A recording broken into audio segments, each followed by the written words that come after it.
को आज प्रेस वार्ता जो बुलाई थी, तो उसका मुख्य उद्देश्य ये था कि हनुमानगढ़ तहसील के अंदर जो यहाँ का एसडीएम है, ये लगातार किसानों को परेशान कर रहा है। लेकिन हमारे प्रिंट के इलेक्ट्रॉनिक प्रिंट के मीडियम में शायद समझ नहीं पाए होंगे कि किसान की व्यथा क्या है। हमने इस बारे में जो जानकारी ली है ये है कि 1500 से ज़्यादा किसानों को हनुमानगढ़ तहसील में नोटिस दिए गए हैं, उनकी ज़मीन को कुड़क कर लिया गया। कुड़की का मतलब ये होता है कि आपकी सारी ज़मीन को कुड़क करके उसके एल्यूशन वगैरह लगाकर उस फाइल को तैयार कर दिया जाता है। फिर 1 तारीख पर उसकी नीलामी हो जाती है और नीलामी के पैसे जमा होते ही उसका किसान से कब्जा ले लिया जाता है। ये एक बड़ा इशू है हनुमानगढ़ तहसील का, और इसको लेकर हमने उपखंड अधिकारी को और जिला कलेक्टर को बार बार कहा गया और उन्होंने इस बात पर गौर नहीं किया गया। अगर राजस्थान स्तर पर देखते हैं तो 1,11,000 लोगों की ज़मीन की कुर्की अब तक पिछले 1 साल के अंदर सरकार ने की है। और 20 फरवरी को मुख्यमंत्री अशोक गहलोत ने ये घोषणा की कि ज़मीन किसी की भी कुड़क नहीं होगी, नीलाम नहीं होगी। ये उनका जो है वो आदेश है जो 20 तारीख को उन्होंने जारी किया था, ट्विटर भी किया था। और उसी 20 फरवरी को उन्होंने जो है विधानसभा के अंदर ये घोषणा की थी, ये कानून लेकर आए थे। उसके बावजूद भी ये लगातार यहाँ के जो एसडीएम है वो पता नहीं किसानों के साथ क्या दुश्मनी है उनकी, और वो किसानों को इतना बेइज्जत क्यों करना चाहते हैं, ये हमारे अभी समझ में नहीं आ रहा है। शायद उनका कोई व्यक्तिगत किसानों के साथ बनती नहीं होगी, किसानों को अच्छे नहीं लगते होंगे, उनकी शक्ल अच्छी नहीं लगती होगी।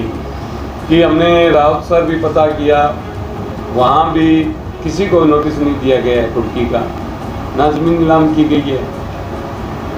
हमने पता किया एनोर के अंदर ये स्थिति नहीं है वहाँ पर, लेकिन हनुमानगढ़ एसडीएम ने 1500 से ज़्यादा लोगों को ये किया है। तो उसके खिलाफ हमने ये कार्यक्रम बनाया है कि 20 जून को हम जिला कलेक्टर कार्यालय के आगे धरना देंगे, प्रदर्शन करेंगे और इस बात को जोर शोर से उठाएंगे कि किसान की ज़मीन है वो नीलाम नहीं होनी देंगे। और जो संपूर्ण कर्जे की बात हमारे जो साथी ने की थी, उसके अंदर उसको बात को हम जोड़ते हुए ये आपके ज़रिए बताना चाहते हैं कि अभी बड़े पूंजीपतियों की जो बात हम करते हैं तो उसमें जो रिजर्व बैंक ने आरटीआई के अंदर जो सूचना दी है अभी करंट के अंदर 48 लोग हैं जिन बड़े पूंजीपति जिनको बट्टे खाते में उनको डाल दिया गया है। और जो उनके जो है जो रुपए हैं वो आप हैरानगी जाहिर करोगे कि 68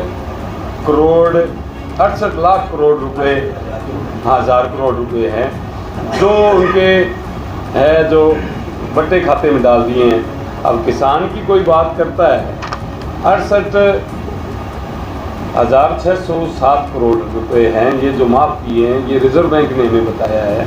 और नाबार्ड की जो एक जो सरकार की एजेंसी है, बैंक की जो एजेंसी है, उसने बताया है कि किसानों पर 16,80,367 रुपये का कर्जा है।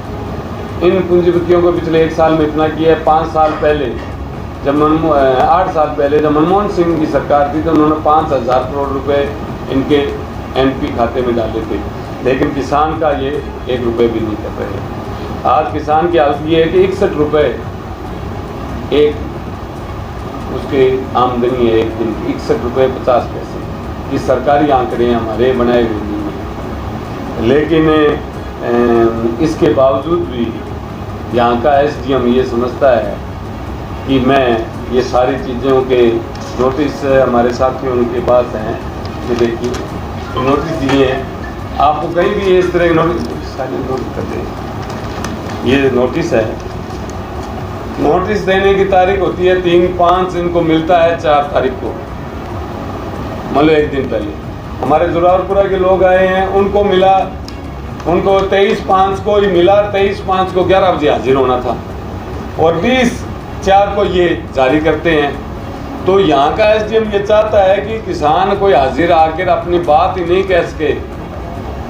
अब वो ये कह रहे हैं आप लिखित में दे दो, 15 दिन का हम समय दे देंगे, मतलब ये पक्का काम आपका करना चाहते हैं। इसलिए हमने ये कार्यक्रम बनाया है साथियों, और आप तमाम लोग आए हैं। तो इसमें हमारा ये कहना है कि यहाँ का एसडीएम राजस्थान सरकार की जो निर्देश है उनकी भी पालन नहीं कर रहे हैं, या सरकार झूठ बोल रही है या एसडीएम झूठ बोल रहा है। दोनों तरफ में से कोई तो झूठ बोल ही रहा है, तो किसानों को गुमराह किया जा रहा है। इसलिए हमने 20 जून को जिला कलेक्टर कार्यालय के आगे पूरे ज़िले से जो जिनको कुर्की जारी हुई है उन तमाम को यहाँ लेकर हम आएंगे और इस बात से बात करेंगे।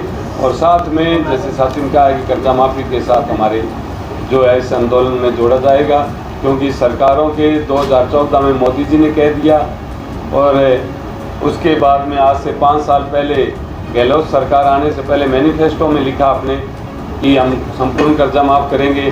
तो किसान इसी चक्कर में रह गया कि उसका कर्जा माफ़ हो जाएगा और उसके ब्याज और दुगना लग गया है। इसलिए ये आज की प्रेस कॉन्फ्रेंस बुलाई है।